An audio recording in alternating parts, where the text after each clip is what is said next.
Again, these are proposed changes, proposed amendments to the mobile home rent ordinance. And we're going to be talking through a brief presentation to go over those proposed changes. And then we will be taking a Q&A for about an hour or so until the top of the hour, until 5 o'clock. A couple of things to note. This meeting is being interpreted in Spanish and in Vietnamese. So at the bottom of your screen, did you include it? Sorry, we're just turning it on. At the bottom of your screen, you're going to be seeing a globe icon that says interpretation.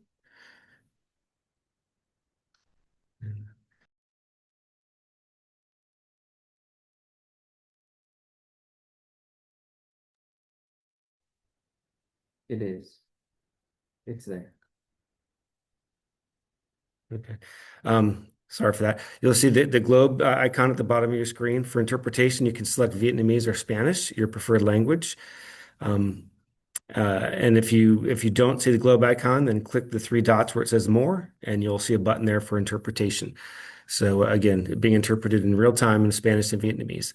The other thing I want to let everyone know about is that for questions, when you guys have questions, please use the chat and please send your questions to me, Jeffrey Scott, in the chat. And after the presentation is over, I'll be reading off the questions, and the staff that we have on this call will be answering your questions that you submit to me in the chat. With that, I'm going to turn the meeting over to Eric Sullivan, the Director of Housing, and Eric's going to start off the presentation, and I'm going to share it on my screen. Great. Thank you, Jeff, and thank you for participating today. So this will be the first in a series of upcoming community meetings on these proposed changes, leading to bringing this before council on January 27th. And so I'll go through a brief presentation here that speaks to some of the proposed changes coming to the ordinance. And I will preface this with this work began as council directed in September of 2024 through the adoption of the Rent Stabilization Program Strategic Plan. It was adopted by the HCDC, this particular stream of work around mobile home ordinance, by the Housing and Community Development Commission on June of 2025. And we're now continuing that work plan and bringing forth these changes through this series of community meetings. There'll be more information posted about the next series of meetings through January on our website at sanjoseca.gov/housing coming up here by the end of this week. So I'll begin going through this presentation in the first set of slides, and then I'm going to ask Emily Hyssop, who is our division manager over the Rent Stabilization Program, to pick up where I left off and talking through some of the additional changes. So to the first slide here, I want to give kind of the quick history of this work. As mentioned, in September of 2024, when this work began, City Council had directed through the adoption of the Rent Stabilization Strategic Plan, a 3-year cycle for adoption for improvements across the mobile home ordinance, the apartment rent ordinance, and then the tenant protection ordinance.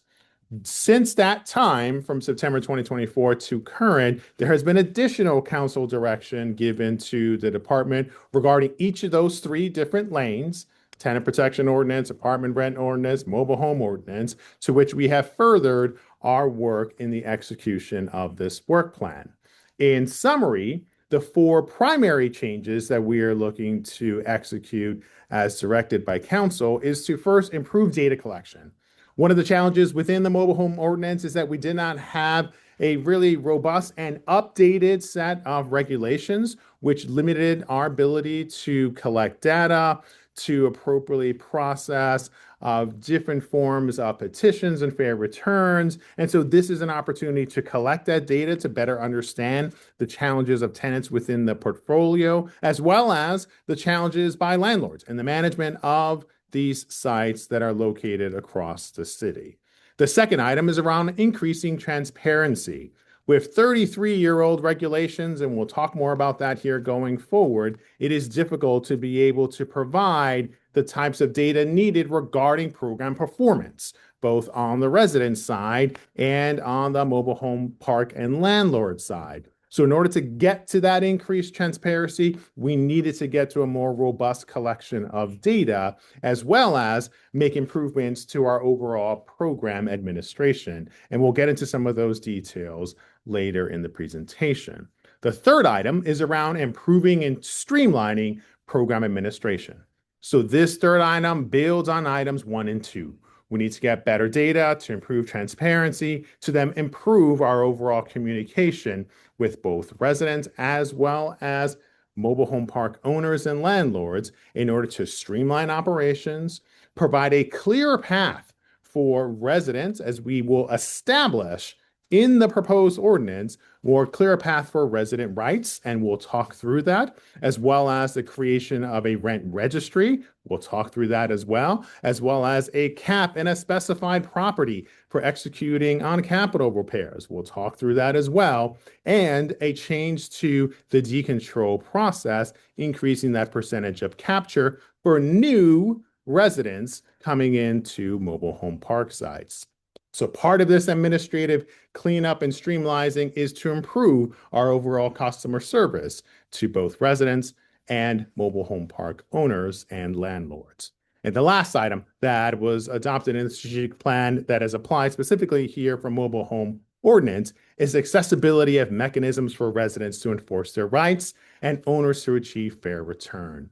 So part of the processes that we will talk through and a lot of the changes that are going to go through to council for consideration will remove some administrative items that were originally adopted into the ordinance 30 plus years ago that now have become routine administration items. And so we will separate out those procedures from administration from the policy of the mobile home ordinance as adopted by council.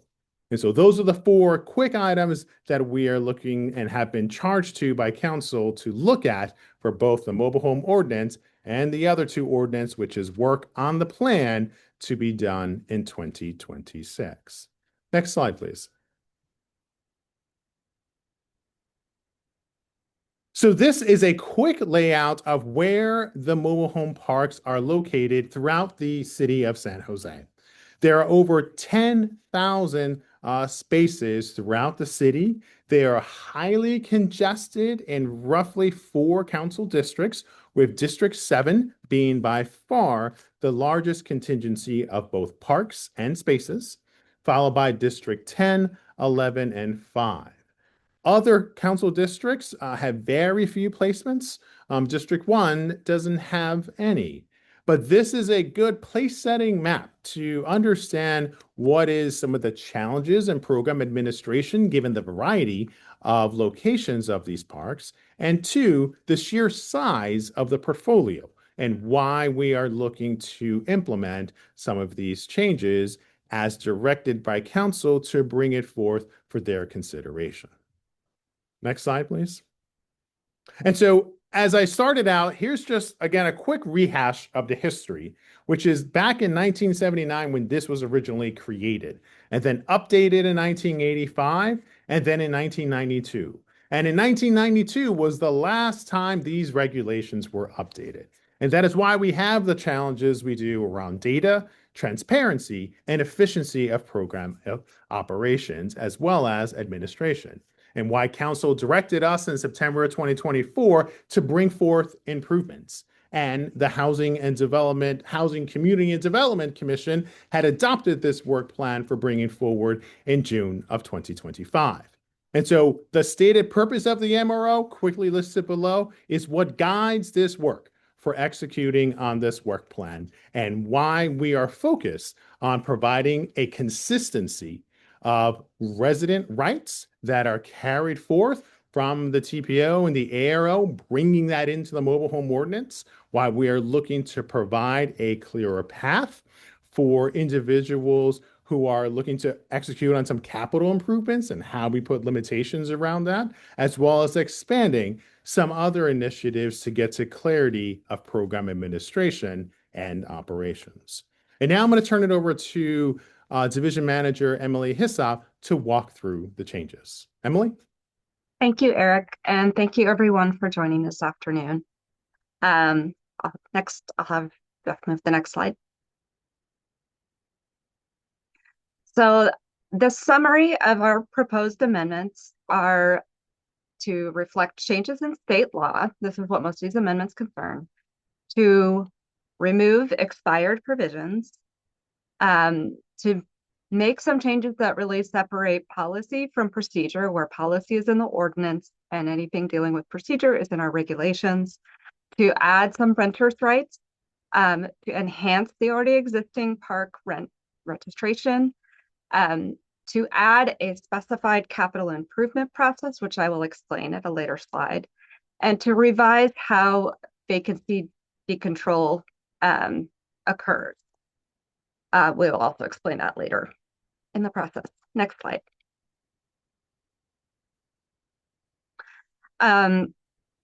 Eric went over the timeline of the ordinance and regulations, and this shows the timeline of how we have been addressing, updating our ordinance, and also aligning it with the goals of the strategic plan. Goals of this plan were presented to Housing and Community Development Commission last August, and we've been slowly implementing the strategic plan went to City Council in September, and we've been doing work across all programs to achieve the goals of the strategic plan, which necessarily for the mobile home rents ordinance required new regulations and some amendments to match how business is conducted and update the state law. So that work on ordinance amendments was occurring over the summer and fall of 2025. We posted a memo to the Housing Commission website on November 6th. It will now be heard, that item, on December 11th, but that memo, which summarizes these changes, is still posted on the Housing Commission agenda website. We've had some informal discussions with stakeholders on both the owner and the resident side. We are sending a mailer out to park residents, which will direct residents to a website which will contain information about meetings, information about the proposed amendments, and other important dates. We're now having this first of 3 community meetings. We'll hold additional community meetings in December and January. We will, as I said, will present this item to the Housing and Community Development Commission at its regular meeting on December 11th. And we are scheduled to take the proposed amendments to City Council on January 27th of next year, which we're calling Housing Day because there are other programs that will also be items on the council agenda. Next slide. So the first group of proposed amendments is really aligning with the ordinance, which has not been touched since, or in any substantive way, since the early 90s, removing some old provisions that dealt with state law that's now changed. A good example of that is the exemption for what we call long-term leases, which were exempt under state law from local rent controls like the mobile home rent ordinance. That was enacted in 1986 or 85, and our ordinance was amended to reflect that state law. State Assembly Bill 2782, which I believe was brought forth in the 2020 session, proposed sunsetting that exemption in state law for January of 2025. So that exemption is no longer part of state law, so we want to amend the ordinance to align with that. There are several sections of the mobile home rent ordinance which only concerned periods of time that were in the 1980s and 1990s and are no longer applicable now. So we're removing those provisions. The city has grown twice, probably twofold, since the last time this was updated. So there's a lot of structural changes that happened, how the city structure and administration is. So we're updating definitions and provisions to align with the current structure. Next slide.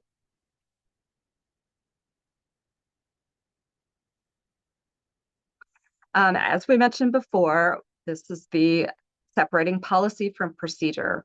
We want to streamline our processes in the ordinance and regulations and align those processes with the rent stabilization strategic plan. Oh, thank you. There were a lot of administrative and petition processes, provisions in the mobile home rent ordinance that we're now moving over to the regulations.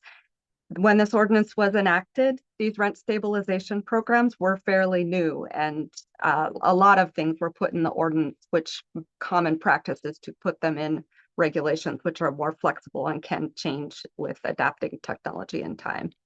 But this moving these provisions over gives us more flexibility, opportunities for more efficiency in owners and residents enforcing their rights, and more efficiency in program administration. And this is per council direction to get more data, have more transparency, and more efficiency across all our programs. As I mentioned, number 2, the hearing processes. A lot of those details were in the ordinance, which is not typical with with best practices of rent stabilization jurisdictions in the state. So we are moving those to the regulations to allow for efficiency administration and adapt to changing technology, which, as we can see here, we're all virtual. This was not contemplated maybe by somebody the last time these updates were made, and a lot of things changed in our program administration even since COVID. And as new technologies come on, we want to be able to quickly adapt to make these processes more accessible for residents and owners, for interpretation, for everything. And we have to do a lot of work to get those things done under the current structure of the ordinance. Next slide, please. So one of the things that Eric touched upon greatly is strengthening some resident protections. We're establishing, the proposed amendments would establish an administrative hearing process for residents to initiate and settle their rental dispute. This is where they can submit a petition if there's a dispute about a rent increase, and a hearing officer would issue a decision. Also missing from the current ordinance is any appellate process for a hearing officer decision. So we're establishing a process for both residents and owners to appeal petition decisions. That would be a mechanism where it would be appealed to the director, and this is an intermediate step from going to court. Right now, if there is a park owner fair return decision that a resident or park owner wants to challenge, they have to file a claim in Superior Court, which takes a long time and is very costly. Finally, there is a current park registration requirement. We are establishing a park rent registry for all units in parks, so that park owners would complete annually. Oh, can you go back?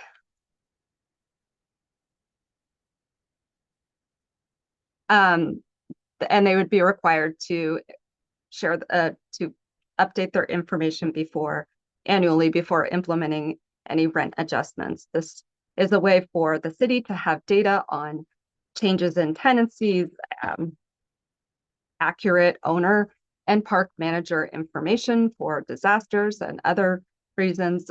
No confidential information would be shared, but this is part of the data transparency and collection that is overall city goals and rent stabilization strategic plan goals.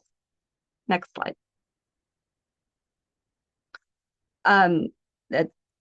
Additional proposed amendments serve the interest to balance both the interests of owners and park residents, and also to encourage park improvements. The vacancy decontrol provisions I mentioned, currently when a owner sells their mobile home, the rent stays the same.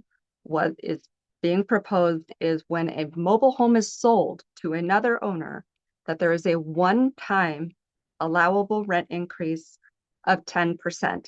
That includes the annual allowable rent increase permitted at the time. That would happen once and only when the mobile home is sold to another owner. We also, the amendments propose establishing an expedited process for owners to recover costs for capital improvements that provide added benefits to residents. These aren't normal park maintenance, roads, replacing things. This is if there are improvements made to the park that add actual benefits to the tenants in the form of energy conservation, flood mitigation, or other capital improvements that are not already existing in the park. As I mentioned in the last slide, also an appeal process for fair return decisions it would be established, which mitigates the need for filing a court document and expending legal expenses over several years to resolve the issue. Next slide, please.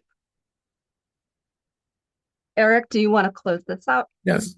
So I'll speak to here, just the key takeaways from our proposal, which are number one, to implement what council has directed as part of our strategic plan. In addition to the work that we're doing around the mobile home ordinance, we will be progressing forward and have been working through the process of updating the apartment rent ordinance as well as the tenant protection ordinance as the three primary programs under the rent stabilization program that began back in September of 2024. And so we will continue to provide updates, continue to hold additional community meetings as that additional workload beyond the mobile home ordinance continues to progress forward. Number two, modernizing and streamlining the program administration based on the 33-year-old regulations that need to be updated. As Emily mentioned, we have provisions in the existing ordinance that don't even apply to modern times, let alone had sunset periods, as well as effective administration and needing to pull out some of the daily operations of the program that are separate from setting policy that council sets forth. And so a lot of this work you'll see, particularly within the mobile home ordinance, is about setting those two things apart. Council setting policy and direction, and the administration side executing on program requirements. Number three, we're continuing to increase tenant protections. This is part of the work that we do within the department that is consistent with the work around the tenant protection ordinance as well as the apartment rent ordinance. Fourth, looking at ways to best balance the need for continuous capital improvements. Our mobile home park owners throughout the city have a lot of maintenance that's needed, as well as the continuing rises in utility costs, infrastructure costs, construction costs. And so how do we balance the need to continue to have improvements made in our mobile home parks throughout the city? And then lastly, how do we ensure we are continuing to enhance the due process rights for adding appeal process throughout the petition process so that way we can get to more effective and efficient final decisions for disputes between landlords and tenants? And so this work will continue to advance. As I mentioned at the top of the presentation, we will be holding additional community meetings going forward as we head towards bringing this forth to council on January 27th, which that day will be a whole host of other housing related activities given the what is now up to about 23 different directives that the department received in the March and June budget message. And we're now bringing forth a grouping of that workload as directed by mayor and council forward in January. So that is a quick summary of the presentation and as well as the proposed changes to the ordinance and improvements to the program regulations. And we will now, Jeff, open this up for questions.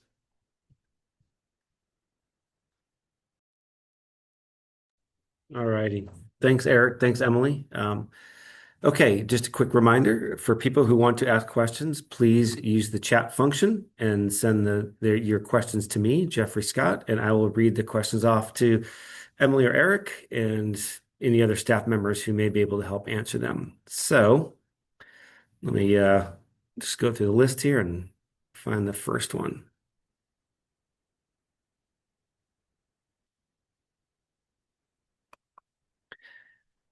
Okay, the first question is about the need for outreach to mobile home park residents. This person says this is the first meeting and park residents need to be involved. I don't really see a question in there, but I don't know, Emily or Eric, if you just want to talk about how we're trying to engage outreach to the entire community, including mobile home residents. Yes, so as Emily had mentioned, I had mentioned, this is first in the series of engagement with residents. We've also been distributing mailers to the sites, spreading that on social media, and continuing to provide more forums like this over the next couple of months, but prior to bringing this to council. Okay. Next question is around seniors. Many seniors live in mobile home parks. They often live on fixed incomes and cannot afford to move or have their rents increase too much. And so the question here is actually, there's a couple of questions. I'll separate them out. Um, how does the housing department or the city of San Jose want to protect seniors in the current mobile home parks? I'll just leave it at that one, then I'll read the others. Sure. So the current apartment mobile home ordinance provides existing protections. What is proposed in these updates is additional tenant protections to provide a clear path for residents, particularly our seniors who are on fixed incomes, to bring forth any challenges to rent increases that exceed the regulatory limitations. And so that is part of the work that the department does around resident rights and protections and avenues for appeals, both now as proposed within the mobile home ordinance, but they currently exist in our other programs around the tenant protection ordinance and apartment rent ordinance. Okay. Next question. What data is going to be included in the rent registry? Emily, you want to speak through that data set? Sure. First and foremost, we do have an accurate way of maintaining a contact list for the current park managers and park ownership so that we understand sometimes the park owner is different than the park manager, and we want to make sure that that information is kept current. We will collect data on changes in tenancy.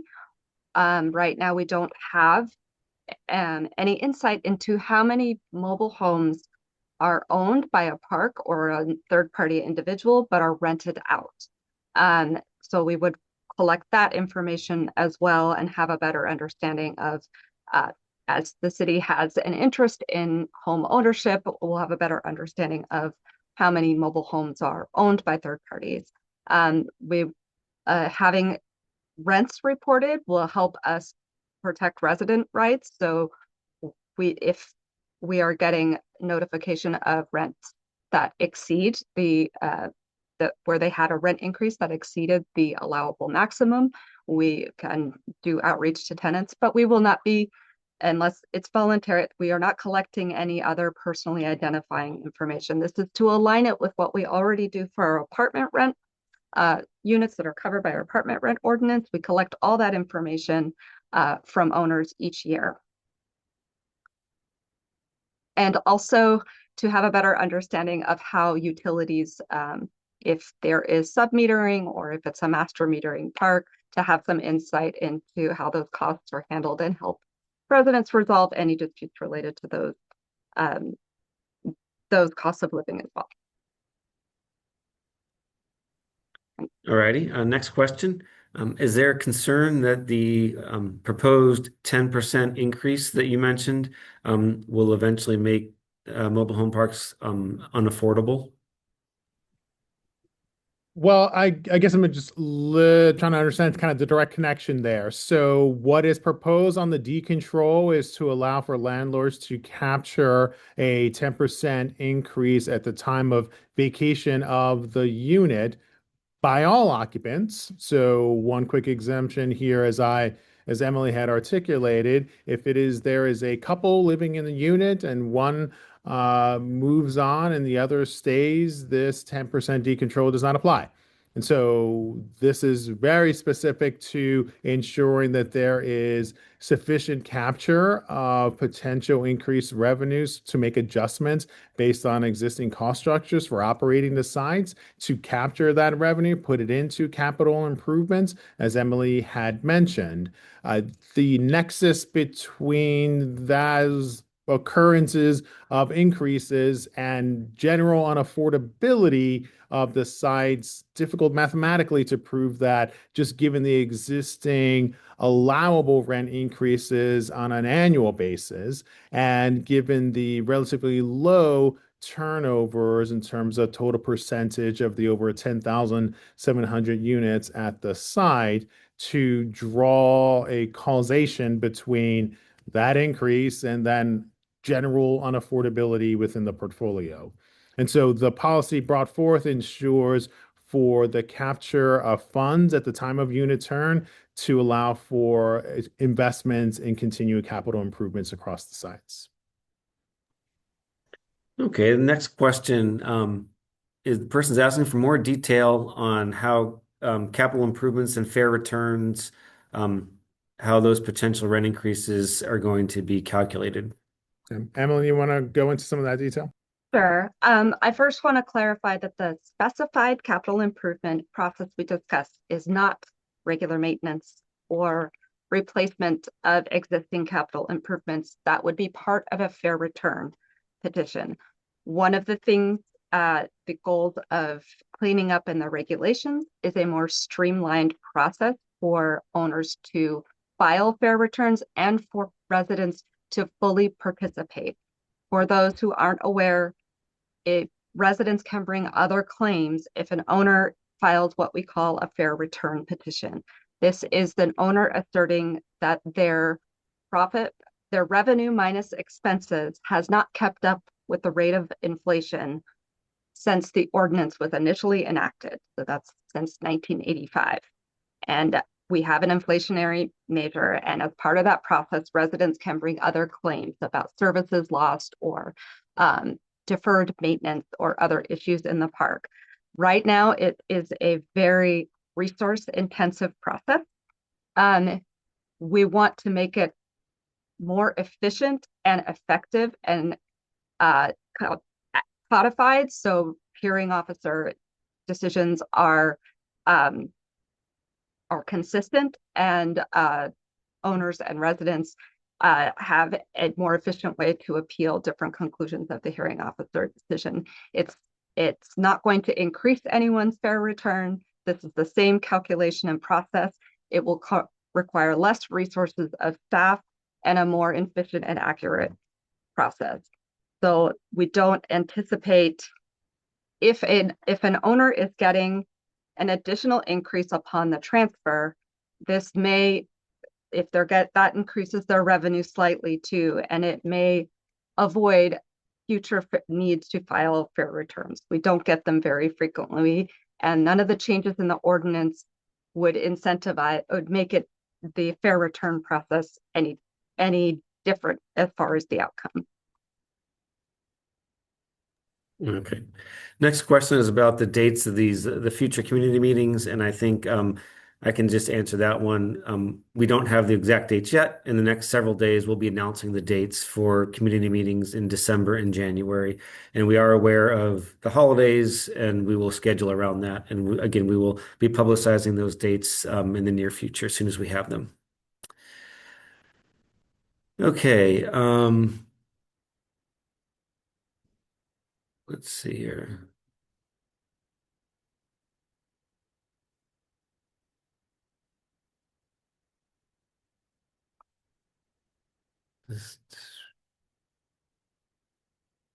Um, Emily, you might be able to talk to this one.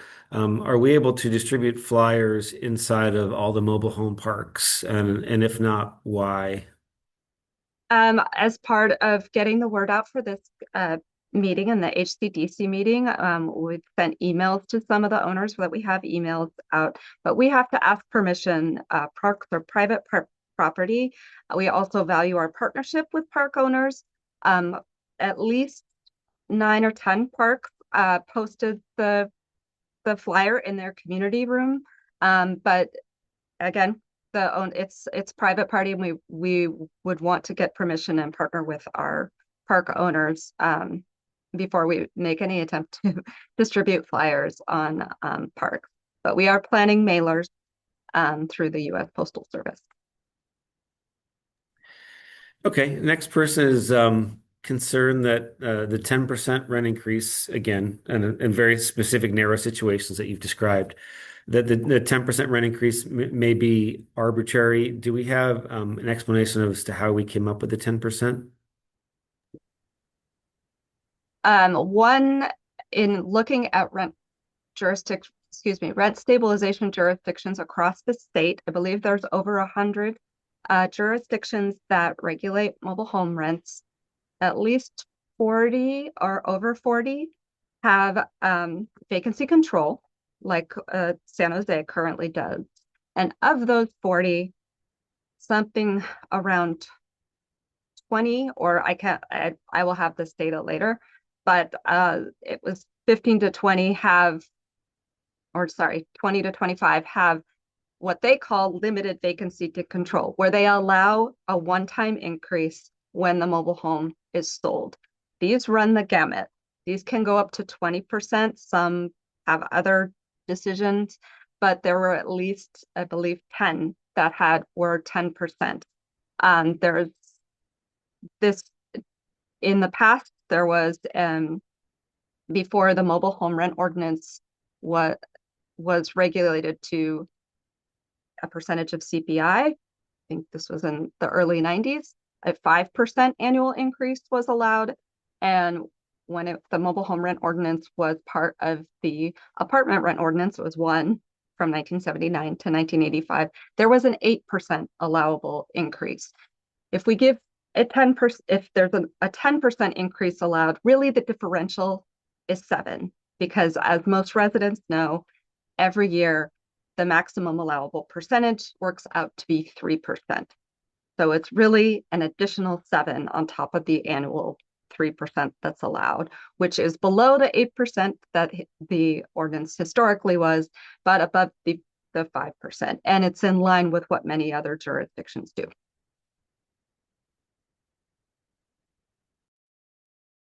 Okay, next one. A gentleman who lives in a mobile home park has questions about the roads inside mobile home parks, and whether the city has jurisdiction over those roads. And also, maybe you might be able to speak to whether the maintenance of those roads falls under any capital improvement projects that you're just talking about. So I'll just speak to that very quickly. The answer very quickly, as Emily has shared, is no. The city has zero jurisdiction over those roads. As shared previously, mobile home parks are private property, and mobile home park owners have to carry the execution and administration of all roads, utilities, any and all infrastructure tied to the administration of the mobile home park. That is why, as we look at the standard industry practices for decontrol administration at the time of unit turnover, this 10% allows for an exhaust valve to capture additional revenue to invest in continuing capital costs, while also kind of mitigating some of the continuing rent increases across the site. And so that is a good question, because it elucidates sort of one of the challenges that we have in mobile home park management is the continuing capital costs being borne by the owners, including roads. All righty. Next question is about fair returns. I think it was mentioned that there's a fair return process, a petition process that are proposed. So the question is, how will those fair return increases be calculated? So fair returns, a right to a fair return is guaranteed by the California Constitution. We are bound by law. The stated purpose of the mobile home rent ordinance is to protect residents from unaffordable rent increases and to ensure owners a fair return on investment. This has already been established in the ordinance. It's under state law. We use what's called a maintenance of net operating income standard, which is the widely accepted standard across the state. This is not new. This is already in the existing ordinance. We've had 2 fair return petitions in the last year, had a number of them over the decades. So this is not a new process. We are just making it better, ensuring due process rights. As we are ensuring that there is language access, that residents can participate fully. These any changes are being put in the regulations and just to streamline the process and ensure people can participate and have more consistent fair return hearing officer decisions. There's no changes to the ability to file for a fair return. There is no change to how that is calculated. There are expenses that are excluded. They are still excluded. And the inflationary adjustment is still the same as it has been for 40 years. All righty, next question. Is there any concern that the temporary vacancy decontrol, when spaces turn over, will maybe unintentionally incentivize park owners to try to turn over spaces more quickly?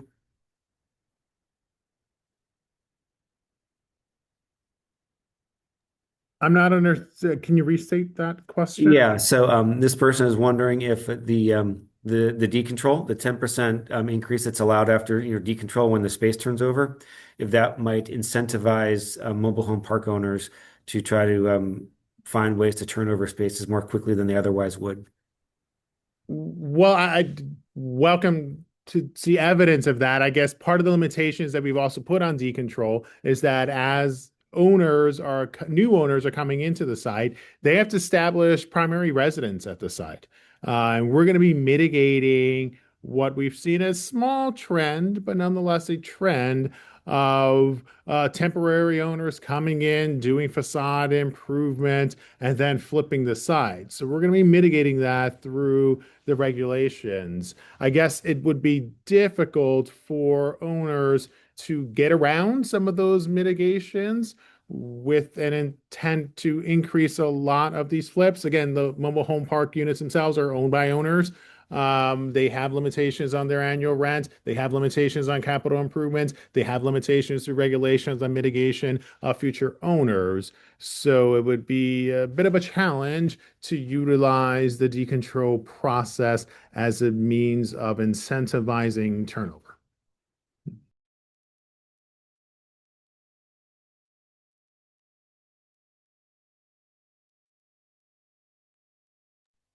Okay.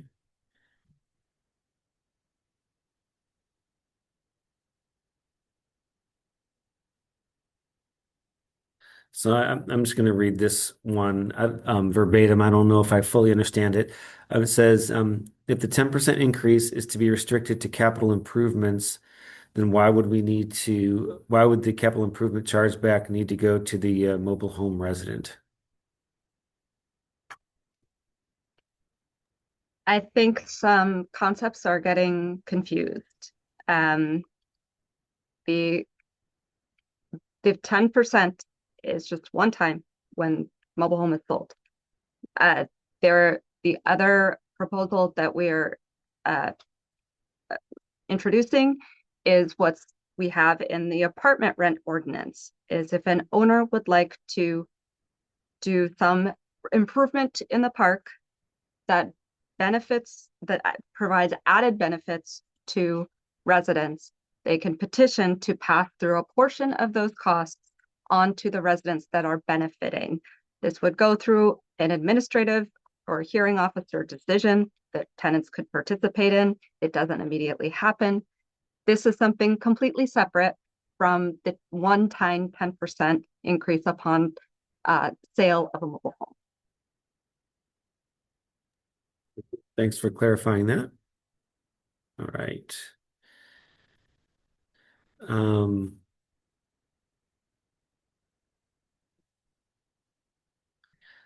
So this person is asking the recommended changes that are going to be brought to the city council. who recommended them, or where did they come from? Was there feedback or input from mobile home tenants or mobile home park owners that led to the proposed changes? So the proposed changes focus on the four areas that were included and broadly stated within the rent stabilization program, as well as the direction within current ordinance. Number one, how do you expand current tenant rights, which is what's being executed through the establishment of the tenant rights petition. Number two, where do we further provide clarity on getting to data collection? Therefore, the rent registry has been established to achieve that data collection and transparency. Number three, the specifications regarding capital improvements is to improve overall program administration and decompress the necessity for continuing fair return processes, though it ever is a challenge as we're in the current economic environment of ever increasing utilities and overall construction and administration costs. And then number four, the decontrol process, as Emily had articulated earlier, as part of industry standardization for the management of across all municipalities within the Silicon Valley area here in South Bay for the management of mobile home parks. San Jose being one of the largest managers of mobile home parks, which are all privately owned. We try to research what are the best practices out there in allowing for the achievement of our three primary goals as shared on the previous slide. One, continuing rent stabilization. Two, continuing resident occupancy. And then three, ensuring a fair return process for both owners and continuing occupancy of residents. Okay. Just want to chime in here. There seems to be some confusion as I'm looking at a lot of these questions, because I think we're talking about three different ways, Emily, that rents go up in mobile home parks. One is the annual limit that's tied to the CPI, which is usually around 3%. One is the one time, and potentially it's a proposed change. A one time a mobile home is sold and someone new comes in and establishes as their primary residency, the mobile home park can increase one time 10% on that. And then the third one, which is a proposed change, would be the fair return that we're proposing that mobile home. Hold on. Fair return exists. I really need to make that abundantly clear. Right now, as the current ordinance stands, owners are allowed a once a year increase that's tied to the rate of inflation, typically 3%, and they are entitled to go through a fair return process if they feel that their net operating income has not kept up with inflation. That exists now and has existed since the ordinance was first enacted. Let's separate that. That's current. That's not changing. That's the same. Now, owners will get once when the mobile home is sold, a one-time extra bump, really of 7%. Even though we say 10, it includes the annual allowable. It's not on top of. And we're introducing this other process to incentivize owners. We understand a lot of these mobile home parks are in flood-prone areas. We're getting more weather, more water. If there are projects that we want to keep our residents safe and stably housed, we don't want to lose any more housing stock in the city. If there are projects the owners can, this is an example, embark on that would provide added benefits or safety to residents, we are making a process available for them to pass on a portion of the costs through a limited time, amortized over time, to the residents receiving that benefit. That is a process that they have to go through. That would be new, but they have to undergo these projects first. So we don't expect to see a lot of these. We just want to show owners that it's out there. So it's really that extra bump on when vacancy turnover happens. Those other processes, the fair return has always been there. That's not new. All right. Thanks, Emily, for clarifying. All right. Next question. If landlords raise either intentionally or unintentionally, if they raise their rates more than what they're allowed to raise them by, um, what is the process for addressing that? Currently, there is no process except going to court. We as a program field calls like these and go back and forth between owners and residents, but we have no process to resolve that dispute. We are putting in a process so a resident can come to the program, say, I believe the rent increase is more, fill out a form, and have a decision issued that is enforceable about what the allowable increase should have been or whether a charge was impermissible.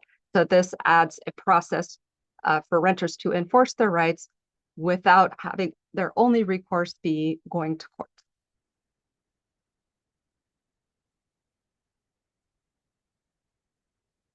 Okay. Um, okay. And not to be repetitive, but we have another question here about this 10%. It's obviously on people's minds. It seems to be the dominant question I'm seeing in the chat.